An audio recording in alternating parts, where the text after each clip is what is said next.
They locked me out of the family business email. They forgot I was the one who built the entire server. My name is Tessa Okonkwo-Reyes, and I am 33 years old. 9 days ago, at 8:14 in the morning, I tried to log into the company email system I had personally built, configured, and maintained for the family business for the past 6 years. My credentials failed. Access denied 3 times before the system locked the account entirely. I sat in my home office and stared at the screen for a moment before I understood what had happened. I had been removed. Not laid off through a conversation, not informed through a meeting, simply deleted from the system at some point overnight, the way you delete an account that no longer needs to exist. What my family did not understand, sitting in the conference room the evening before, where they had apparently voted unanimously to remove me from the company without telling me the meeting was happening, was a fact so basic that nobody had thought to ask about it in 6 years. I was the only person who knew the actual infrastructure underneath everything they had just locked themselves into.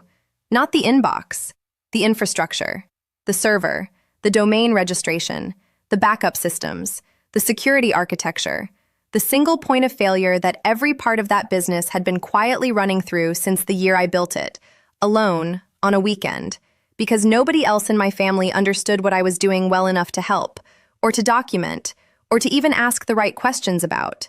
They had locked the one person out of a building only she had the blueprints to. Before I go further, please like and subscribe if you are new here.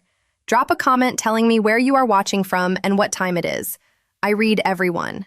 Now let me tell you how a family business runs for 6 years on infrastructure nobody bothered to understand, and what happens in the 72 hours after the person who built it disappears from the org chart.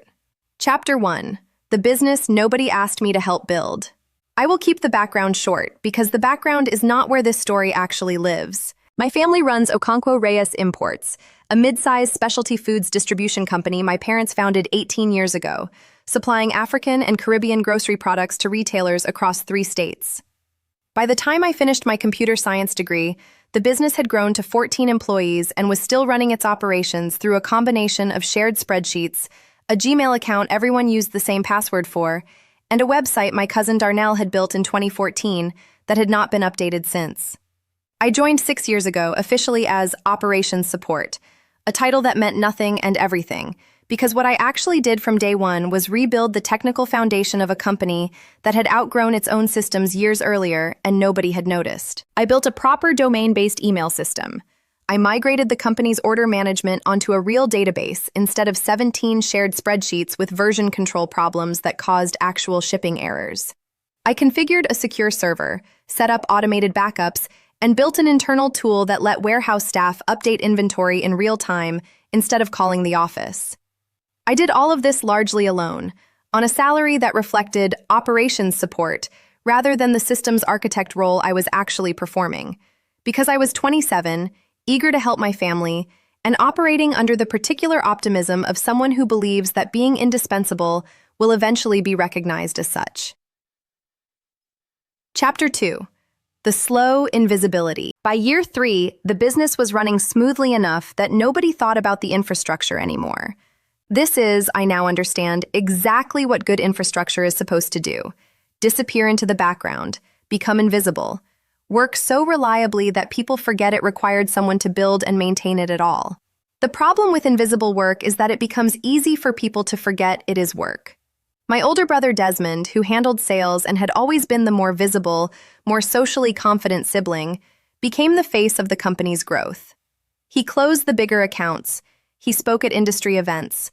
When my parents discussed succession planning at family dinners, the conversation orbited around Desmond's leadership potential in a way that never quite included me, even though every system that made his sales numbers trackable, reportable, and reliable was something I had built and maintained without anyone asking how. Here's what I want to ask you, because I think a lot of people who do essential but invisible work will recognize this.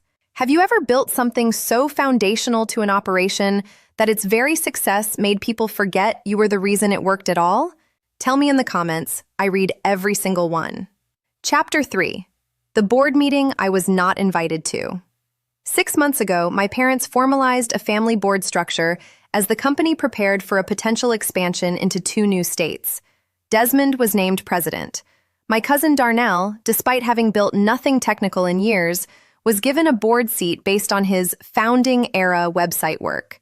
I was offered, almost as an afterthought during a conversation that lasted 90 seconds, a continued role in technical operations, with no board seat and no formal say in company direction. I accepted because the alternative felt dramatic for a problem that still seemed, at the time, more like an oversight than a decision. I want to be honest about what happened next because I think the honesty matters. I did not immediately start documenting everything defensively. I did not have a plan. I continued doing the work the way I always had, because the system still needed maintaining regardless of how the org chart was drawn. What I did do, slowly, almost as a side effect of being a careful person rather than a strategic one, was keep things organized the way I had always kept them organized. Server credentials in my own secure password manager, because that's simply good security practice. Domain registration under an account I controlled, because that's how I had set it up originally, and nobody had ever asked to change it.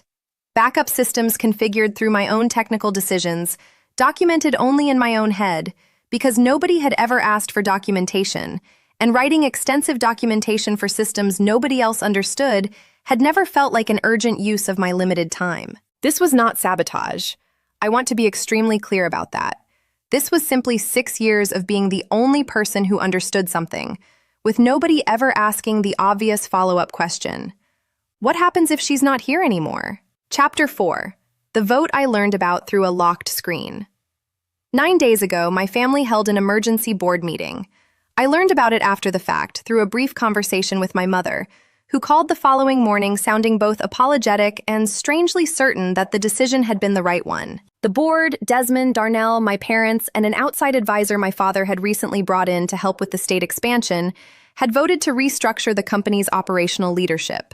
The advisor, a man named Curtis Liang, who had run logistics for a much larger distribution company, had recommended bringing in a dedicated IT consulting firm to professionalize the technical operations, replacing what he characterized, without ever having spoken to me directly about my work, as an informal, unscalable system.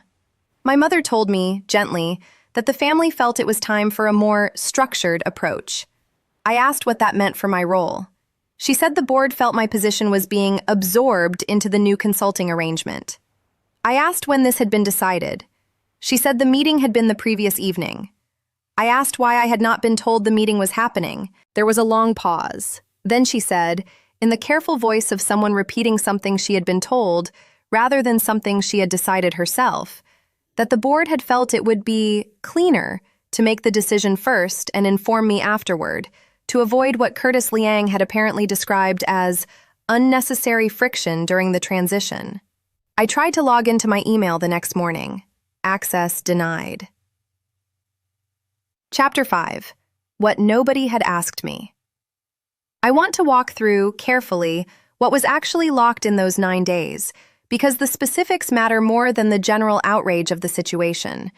The company's primary domain, Okonkwo-Reyes was registered under a personal account I had created 6 years earlier, using my own payment method initially, later reimbursed through the company but never formally transferred into a company-controlled account, because nobody had ever asked me to transfer it, and I had never thought to flag it as a risk. The server hosting the company's order management system, inventory database, and internal tools was a cloud infrastructure account, again registered under credentials only I controlled, with billing tied to a company card but administrative access tied to my personal login.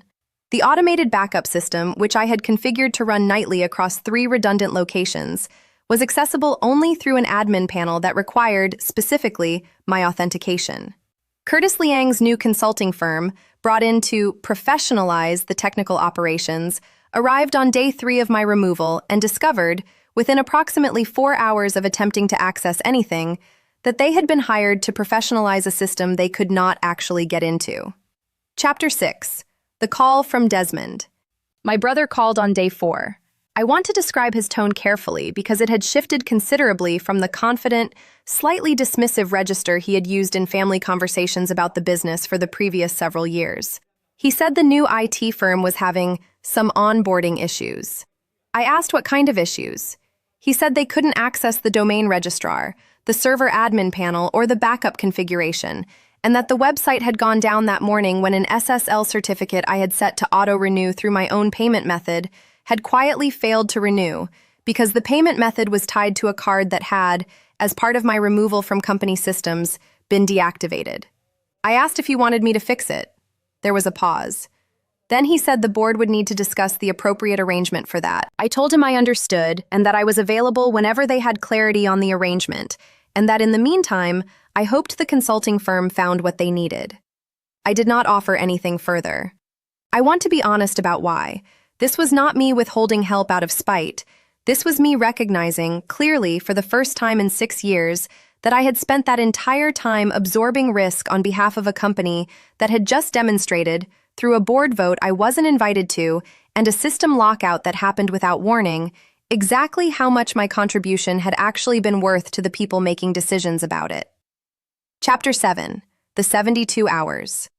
What happened over the following 3 days, which I learned about gradually through a combination of Desmond's increasingly less confident phone calls and my mother's worried texts, was the practical consequence of 6 years of undocumented, single-person infrastructure suddenly losing its single person. The website remained down, costing the company an estimated daily order volume that Desmond eventually quoted to me, unprompted, as though the number itself might persuade me of something. The order management database, which the warehouse staff used to track real-time inventory, became inaccessible when the consulting firm, attempting to work around the locked admin panel, made a configuration change that disconnected the database from the application layer entirely. Inventory tracking reverted, within a single afternoon, to phone calls and a shared spreadsheet that nobody had updated in 3 years, and that bore no resemblance to actual current stock. The automated backup system, with no administrator able to access its configuration, simply stopped running. This was not catastrophic immediately. It became catastrophic on day 3, when the consulting firm's attempted database repair corrupted a portion of the order history, and there was no recent backup to restore from, because the backups had stopped running 2 days after I had stopped having access to anything. Curtis Liang, the advisor who had recommended this entire restructuring, called my father on day 3 to explain that his firm could rebuild the systems, but that doing so from scratch, without the original architecture documentation, would take an estimated 6 to 8 weeks and cost significantly more than the original consulting engagement had budgeted for. Chapter 8. The Meeting They Asked For. My father called on the evening of day 5. His voice carried something I had genuinely never heard from him in 33 years. Not quite an apology, but something adjacent to it. The sound of a man recalculating a decision he had made too quickly. He asked if I would be willing to meet with the board. I said I would, and asked when. He said the following morning, if possible. I sat across from my parents, Desmond, Darnell, and Curtis Liang the next day in the same conference room where, 9 days earlier, they had voted to remove me without informing me the vote was happening. Curtis spoke first, professionally, the way consultants speak when they need something from someone they have inadvertently alienated. He explained, accurately, that the current systems were inaccessible, that the backup failure had created a genuine data integrity problem, and that resolving the situation would require either my direct involvement or a multi-week rebuild that would, in his own estimate, cost the company more in lost operations than the entire technical budget for the year. I asked him directly why his firm had not requested a transition meeting with the previous systems administrator before the access changes were made. He did not have a good answer. I did not expect one. The honest answer, which nobody in that room said aloud, was that nobody had thought to ask, because nobody had ever fully understood what I actually did, which was precisely the problem that had created this situation in the first place. Chapter 9. What I actually wanted. I want to be honest about what I asked for in that meeting, because I think the specifics matter more than the general satisfaction of being needed. I did not ask to be reinstated to my previous role under the previous terms. I had spent 6 years in a position that did not reflect the actual value of the work, and returning to that same arrangement simply because the company was currently in crisis would have repeated the exact pattern that had created the crisis. I proposed instead a formal consulting agreement, not employment, a contract, under which I would restore system access, complete a full infrastructure transition with proper documentation this time, and train an internal or external technical resource to maintain the systems going forward, at a rate that reflected actual market value for systems architecture and emergency infrastructure recovery, paid for the specific bounded engagement rather than an ongoing role with an ambiguous title. I also requested, separately, formal compensation for the 6 years of underpriced work I had already completed, structured as a one-time settlement rather than an ongoing obligation, calculated against what the company would have paid an external systems architect for equivalent work over that period. The board, I want to note, did not love this proposal. Desmond pushed back initially, suggesting this felt like leveraging a family crisis for personal gain. I told him calmly that I understood why it might feel that way, and that I also understood it was the board's restructuring decision that had created the crisis in the first place, and that my proposal was simply an accurate reflection of value that had been systematically under-recognized for 6 years, made visible now only because its absence had become impossible to ignore. My mother, notably, was the one who ultimately moved the conversation forward. She said, quietly, that she thought the board owed me that recognition regardless of the current crisis, and that the timing of the realization did not make the underlying truth less valid. Chapter 10. Where Things Stand. The board approved the consulting arrangement, including the settlement, 11 days after the initial lockout.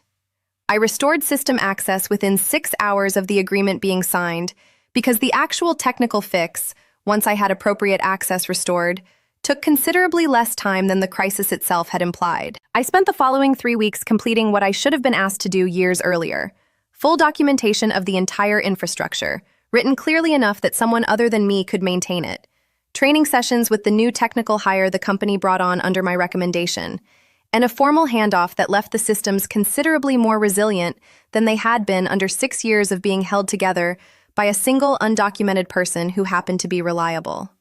I am not employed by Okonkwo-Reyes Imports anymore. I want to be clear about that because I think it matters for understanding the actual resolution here. I completed the consulting engagement, was paid fairly for both the engagement and the settlement, and stepped away from the company entirely once the technical transition was complete. I still attend family dinners. The relationship with my parents has recovered into something more honest than it was before, built now on an actual conversation about what I had been doing for 6 years, rather than an assumption that it simply happened on its own. My relationship with Desmond is more complicated, still recalibrating, the way relationships do when one person has had to recognize, somewhat publicly, that they had underestimated someone for years. I started my own systems consulting practice 4 months ago. Okonkwo-Reyes Imports was, in a strange way, my first real case study, proof, documented now in a contract and a settlement and a successfully completed infrastructure transition, of exactly what the work I do is actually worth. If you have ever been the invisible foundation of something that only became visible once it was taken away, I want to hear about it. Tell me in the comments. I read every single one. And if this story meant something to you, share it with someone who has been quietly holding up a system that nobody has bothered to understand, let alone document, let alone properly value. Sometimes the only way people learn what you built is by watching what happens when it's gone. Subscribe if you haven't yet. I'll see you in the next one.